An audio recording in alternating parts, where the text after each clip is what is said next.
Intimidation. That's how the UWP describes the arrest of former Senator Claudia Sanford on Wednesday. Ambassador Vince Henderson and Senior Counsel Anthony Astafan defend the CBIP and other government programs against opposition calls for a commission of inquiry. And Carnival to officially kick off in Maho and Marigot on Saturday. I am Julian Morris with the Channel 5 News. The details coming up.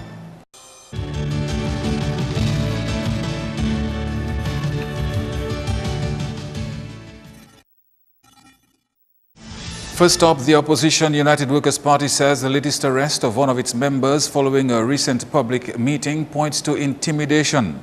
Former opposition Senator Claudia Sanford was arrested by police Wednesday morning, questioned, then charged with obstruction in relation to an opposition-led February 7 public meeting. He was released just before 4 in the afternoon. This follows the arrest, questioning, and subsequent release without charge of UWP Senator Dr. Thompson Fontaine. The opposition says it remains unafraid and will continue to demand the Prime Minister's resignation over long-standing issues. Salisbury MP Hector John says these concerns include allegations surrounding oil tankers in the Middle East, Corallo, NG Lapsing, and Alison Madwike. And holding Sanford inside there, picking up Hector John, picking up Sam Christian, picking up Dr. Thompson Fontaine, picking up Oswald George, it will not help it. What they're doing right now is getting Dominicans more upset because people passing on the street, they're not going to do their business. But the roads are blocked. For what? For what? You want to bring in Claudia Sanford. No, you have the Kalinago people in arms with you right now. The Kalinago people right now, they're mad about it. We will not retreat. We will not surrender. We'll continue to advocate and stand up for the people of Dominica. Nobody likes negative publicity. But sometimes negative publicity is good because it helps the people understand what is truly happening here and how they can assist in making things better. Another opposition member of parliament says he is concerned over the way Sanford was arrested, but he will not be intimidated by threats. Let me make it be clear that no one will scare me. Let me make it be clear that I'm not going to run. I'm not going to hide. I have a duty to represent the people of the Wesley constituency and by extension the people of Dominica. Meantime, Senior Counsel Anthony Astafan has come out in defense of government against what he considers unjust attacks against the integrity of the country's diplomatic passports and its Citizenship by Investment Program, or CBIP. He spoke recently following weeks of mounting calls by the opposition for the establishment of a commission of inquiry into the CBIP. Also, Astafan believes foreigners are working with the opposition to damage Dominica's reputation internationally. Let's reflect. The Prime Minister never denied, or the Montfarred, or the Alison Maduro granting of the passport. But he gave a national address to the people of this country to explain it to them what happened and that the passports were cancelled. The Ministry of Foreign Affairs has issued a press release on the Montfarred one. The Prime Minister's statement on Alison Maduro is still on the government's website. Today, the main allegation is that Skerrit was selling these passports. Skerrit has denied it repeatedly. They are yet to produce a single cent. Iota of evidence. And Dominica's ambassador to the US and OAS has defended the Citizenship by Investment Program and the Dominica Maritime Services. His Excellency Dr. Vince Henderson says both programs are legitimate, but they have come under attack by critics of the Labour government. Just last week, the opposition UWP held a protest in Roseau calling for the resignation of the Prime Minister over allegations of mismanagement of the Citizenship by Investment Program. The Dominica Maritime Services, which has also drawn criticism, provides a ship registry for non-Dominican ship owners who wish to use the Dominica flag to register their ships. To seek to make some sort of connection with the two and to conclude that we are involved in assisting Iranians to evade sanctions is ridiculous. It's an absurdity. It's just preposterous. And they know that. It is a far-reaching effort by them to connect the two and to land with the conclusion that the government of Dominica some way, somehow, has been colluding and is involved in some scheme to evade the Iranian sanctions. It is nonsense. If such were the case, OFAC would have already placed sanctions on Dominica. There's no such thing as happened. there would have been some mention in some different forum. That has never been the case. And therefore, what is happening is two things. One is the figment of the imagination of this gentleman. And two, it seems to me they are advising their government to place sanctions on Dominica and to put Dominica under scrutiny undeservedly. Ambassador Henderson says while there is need to improve these programs, opposition efforts to attract U.S. sanctions against Dominica is ill-advised. We are at a very perilous time, internationally, and we are seeing what is happening, the positions that are being taken by the United States of America. And it seems to me that the United Workers' Party is provoking the United States and is calling on the United States to take action against Dominica. But when that happens, we all will suffer. And I pray to God that we do not get to that. I know that there are a number of things that we have to do better. Prime Minister Kerry is committed to do that. He's expressed that as recently as 2 days ago when he spoke, a few days ago when he spoke to the Private Sector Forum, that we are reviewing the program. We are seeking ways to make it stronger, to enhance our due diligence process, to ensure that we have a second tier of screening when we feel that there may be need to do so. In other news now, a new feature has been added to this year's National Queen Show. This new aspect is the launching and execution of platform projects which will garner points for each participant. Over the past few weeks, the contestants have embarked on various projects surrounding their respective platforms. Chairperson of the Queen Show Committee, Romuald Hyacinth, explains the reason behind this new feature. All the young ladies, when they come into the pageant, they are to come with a platform. So we decided that in order to have them involved in the community activities, we are now encouraging them to bring their platform alive in preparing a project relating to the theme of their platform. This will be judged by a panel of media personnel and other persons in the community. And the best judged video presentation will be awarded on the night of the Queen Show. This year's National Queen Show is scheduled for Friday, 24th February at the Eddie Andre Carnival City in Pottersville. In police news, a Bath Estate man is expected to go on trial in April after he was arrested and charged for throwing missiles and malicious damage.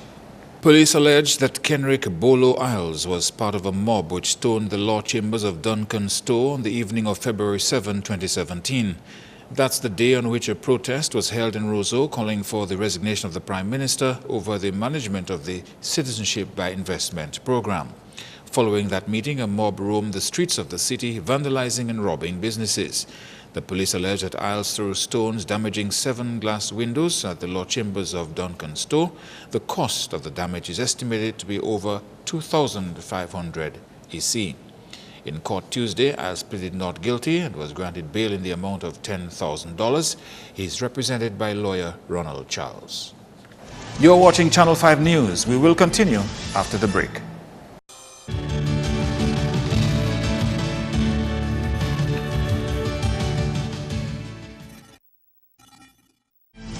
Thank you for staying with us. The official opening of Carnival for 2 villages kick off this weekend as they plan to put on enhanced activities this year.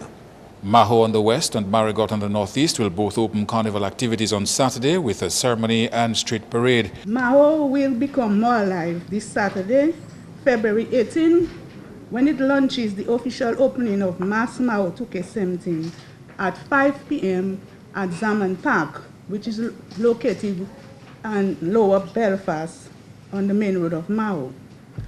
The official opening of Mass Maho 2k17 will be preceded by a street parade, which will commence from 3 o'clock from the famous lab to Zaman Park. And at that street parade will be featured the Maho Lapo Cabwit, the Maho cheerleaders, the Maho Sensei group, NBD flag wavers, Roseau Barber group, Carnival Queen contestants from the St. Paul's Parish in the persons of Katisha Joseph of Massac and Carla Henry of Maho.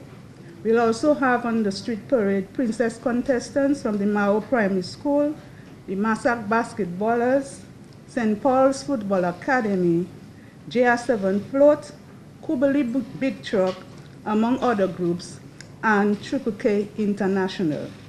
We'll have the Fast Uprising Stars, which is the T-Orchids band, with us on Carnival Tuesday from Juve, and of course the Swinging Stars Orchestra on Carnival Tuesday. The hosting of the above activities that I've just mentioned would not have been made possible without the support of the various sponsors. Our prime sponsor, the Honorable Reuben Blackmore, Parliamentary Representative. We are very pleased with the contribution that we have received from DFC, and we are of the strong view that that contribution will be doubled next year, God willing. Meantime, added carnival activities for Marigot have been announced, including a Bouillon Soca Monarch competition. On the 23rd of February, Versatile Entertainment is teaming up with its St. Kitts partners, which is Mad Squad Promotions, in presenting what we call Bouillon versus Soca Monarch competition. This competition is one round for 2017. We, of course, plan to have this as an annual event. And it came about from the request of our young people on the northeastern side to further get an opportunity to develop themselves in the music field and in the genre of bouillon and soca. We have 7 talented young people competing at this competition, and of course they will be competing in different genres, bouillon and soca. The judging criteria is parallel to that of the International Soca Monarch and the National Bouillon Monarch, because it is our hope that once we would have crowned that Bouillon Monarch, Bouillon or Soca Monarch, Bouillon versus Soca Monarch, BVSM Monarch, on the evening, that person will move on to represent at the 2018 edition of the National Bouillon Monarch competition. A Princess Show, Miss Teen Marigot, and a 4-year-old Junior Calypso Monarch competition are also planned for Marigot Carnival. The Wares Hardcourt will be transformed into the Marigot Carnival Village. And a more energized arrangement for judges of Carnival Parade is in the making to complement a change in the Carnival route this year. That change will see Carnival Street jump up and parade of costume bands passing along the Roseau Bayfront. The Road Parade Committee was expected to meet on Wednesday to fine-tune how that will work. Dominica Festivals Committee consultant Val Cuffey explained at a Carnival News conference on Wednesday that this is meant to ease congestion in parts of the city. Well, over the years we have had reports in terms of the tight feet coming around Hanover Street and people wanting to, because when the trucks have to turn, and we have had some issues there, and we have had people express the need for it to go to the Bayfront. So we have figured out that this year, let's give it a try to see if it's something that's workable. We will be building 3 platforms for the judges, and we're hoping that could create, when the bands come down by George's House area, just go straight and then turn in and then go up by Cocorico, and hopefully that will give us a better view of the bands instead of the tightness. And the judges, we're hoping to have one area, so that will be the judging point. The Bayfront will be the judging point, so that's where they will create a sort of backdrop where they will be able to do their mass, and the judges will be able to see them as they exit and to get a better view of everything. Coffey says this will not impact the number of rounds revelers are required to make. We're asking the patrons that they will, on that day, in the parade on the Bayfront, we are going to be speaking to the Royal City Council. We're going to be speaking with the authorities down there as well in terms of no vending, because all the bands are going to be passing there, and they're going to be huge bands. We're using a lot of barricades to let you know exactly where you can stand to watch the parade come across. So the Bayfront is not the largest Bayfront in the world, so we don't expect everybody to be able to fit in there, but we're asking you to bear with us as the bands make their way down to the judging points that will be available on the Bayfront. There will be tourist boats on port, but they, in consultation, have been advised that they are moved to the Deepwater Harbour. A new village council to chart the way forward for La Plaine for the next 4 years has officially been sworn in. The swearing-in ceremony took place recently, and Kevin Barteau now serves as chairman of the village council, replacing Rose Blaise, the former chairperson. The La Plaine Village Council had been dissolved in November 2016 due to their inability to work together and shortcomings in their performance. Fresh elections were held on the 9th of January 2017. we had the swearing in. It was not inauguration of the new elected members, councillors of La Plaine, who were sworn in before the 9th of, which was the 8th of February, because you have to the 9th to the 9th. You have a month after winning. So if the 9th had come, we had to go back to the polls. So the chairmanship has been chosen. We've been having a battle for the chairmanship 4-4-4-4, and we had numerous meetings. So, but finally, the new chairman is Mr. Kervin Bato of La Plaine, who came in top the polls, and I topped the polls second in next. And a special surprise for a very special woman who has given decades of her life to the development of the children's club known as the Brownies. Brown Owl Martha Wilson has been on retirement for some time, and the local leaders of the First Convent and Second Rosa Brownie packs have been trying for some time to have Martha meet the new generation of brownies, and so when that failed, they resorted to another tactic. They enlisted the help of her son Geoffrey to arrange a surprise so that the children would visit while Martha was away from home. Well, it worked out. Upon her return home a few days ago, there they were welcoming her back. We were tipped off about the surprise and were able to capture it on tape. We appreciate all the work that you did with us, and you continue to live in our prayers. Hey! Yeah.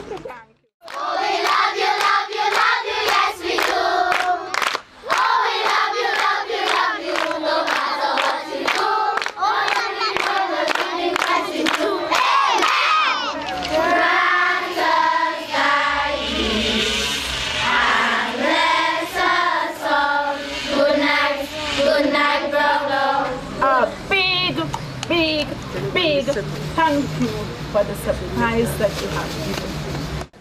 And of course, Carnival is right around the corner, and who better to have in here with us right now than Leroy Waddix Charles. Leroy. Bonsoir, bonsoir. Bienvenue, frère. C'est un plaisir encore, toujours un plaisir. Always a pleasure. A déjà des casquettes à tête moi devant derrière. On y va bien dire moi à part oui pour popper moi. Oui, qui ça nous ka Eh ben nous ka parler comme ça. Donc tent ça c'est tent limo yon na Dominique, nous ni plusieurs monarques à Calypso tent ça. Et on cela nous ka popper nous normal parce que nous avons grand invitation pour tout le monde. Tout le monde tout quoi la Dominique pour descend tonight. We dub it the Bacchanal Therapy, where we have invited the Triple K Global, and they are the head of Bouillon in terms of Bouillon Entertainment in Dominica. White Ferry, also the Cadas Lipso champion for 3 years in a row, the three-peat Cadas Lipso champion. Our 8 finalists out of 9. We are in celebratory mode where we are celebrating our 8 finalists. Some of them will display their second sound tonight live among the best of the rest of the other Calypsonians.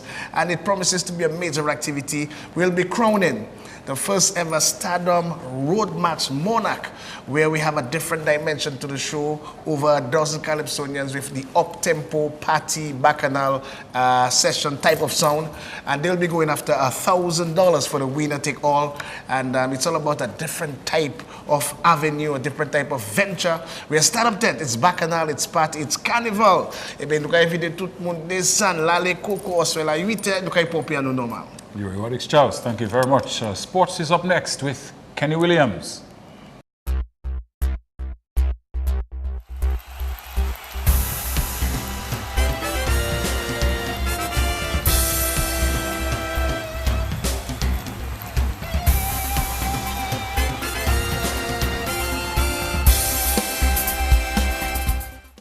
We begin with football, where 3 games are carded in the Dominica Football Association's Division 1 League on Thursday.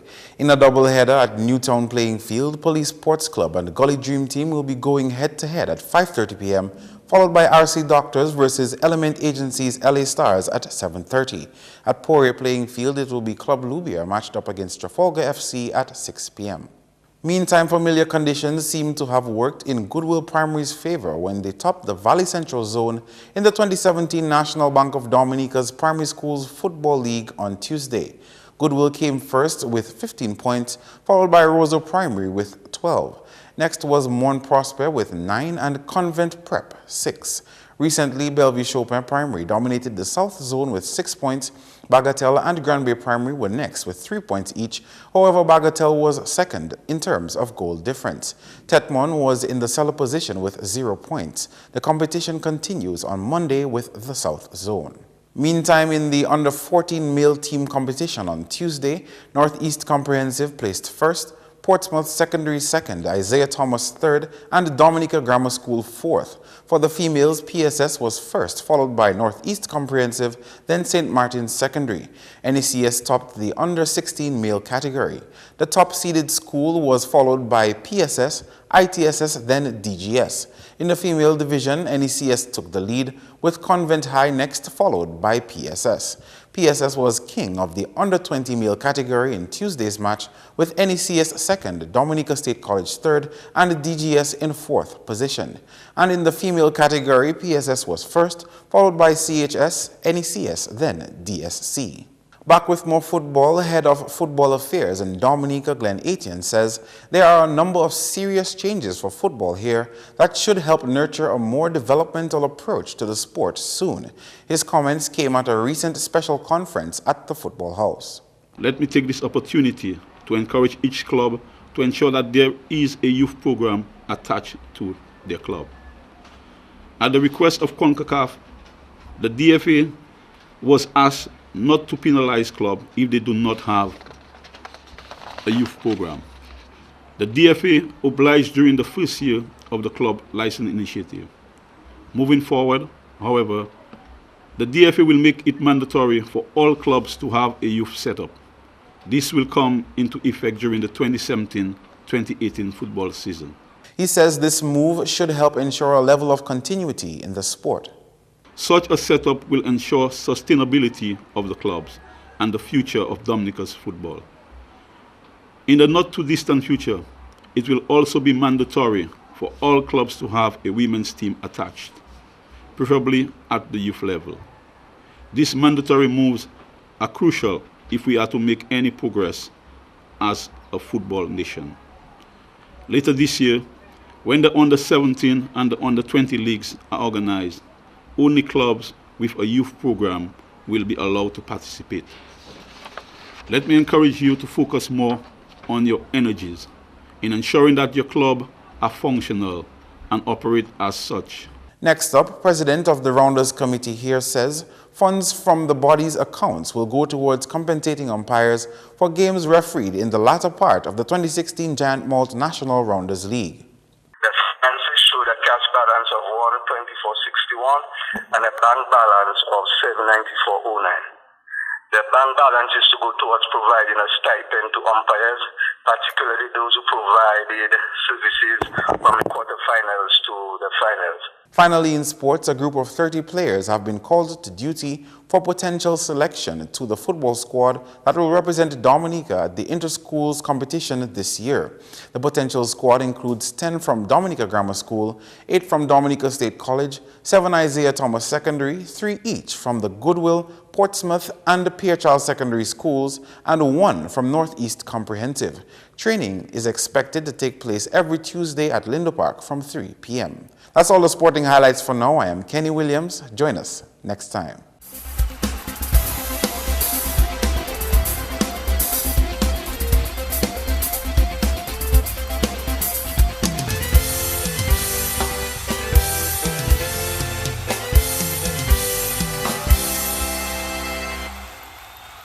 We now join our friends at the Met Office for the weather report. Good evening, viewers. Welcome to tonight's weather broadcast. I am Janelle Macpherson. Infrared satellite imagery today showed low-level clouds mainly across the southern portion of the region. Visible satellite imagery showed partly cloudy to cloudy skies across Dominica today. Radar imagery indicated scattered showers mainly across the southern portion of the island chain. The weather for tonight, partly cloudy to cloudy with a few scattered showers. These conditions are expected to continue into tomorrow, with temperatures peaking up to 30 degrees Celsius. Seas tomorrow, moderate in open water, waves of 2.5 meters or up to 8 feet. Northerly swells are expected to affect the west coast by tomorrow. Therefore, all users of the sea and persons living near the coastline are advised to be vigilant and to exercise caution. Looking ahead for the next 3 days, partly cloudy to cloudy skies and a few scattered showers are expected. Throughout the Caribbean tomorrow, partly cloudy to cloudy skies and some scattered showers are expected throughout the island chain. On the international cities forecast, partly cloudy conditions expected in New York, Miami, London and Caracas, while clear skies are expected in Beijing. Sunrise tomorrow at 6:29 a.m. and sunset at 6:10 p.m. For up-to-date weather information, please visit our website at weather.gov.dm or call the weather hotline at 447-5555. Thank you for viewing and have a good night. To end the news, the headlines again. Intimidation. That's how the UWP describes the arrest of former Senator Claudia Sanford on Wednesday. Ambassador Vince Henderson and Senior Counsel Anthony Astafan defend the CBIP and other government programs against opposition calls for a commission of inquiry. And Carnival to officially kick off in Maho and Marigot on Saturday. Feel free to contact us at news@MarpinNewsWed15thFeb2k17. You can also access our past newscasts on our YouTube channel. On behalf of the production team, I am Julian Morris, and to our viewers around the world, thank you for watching.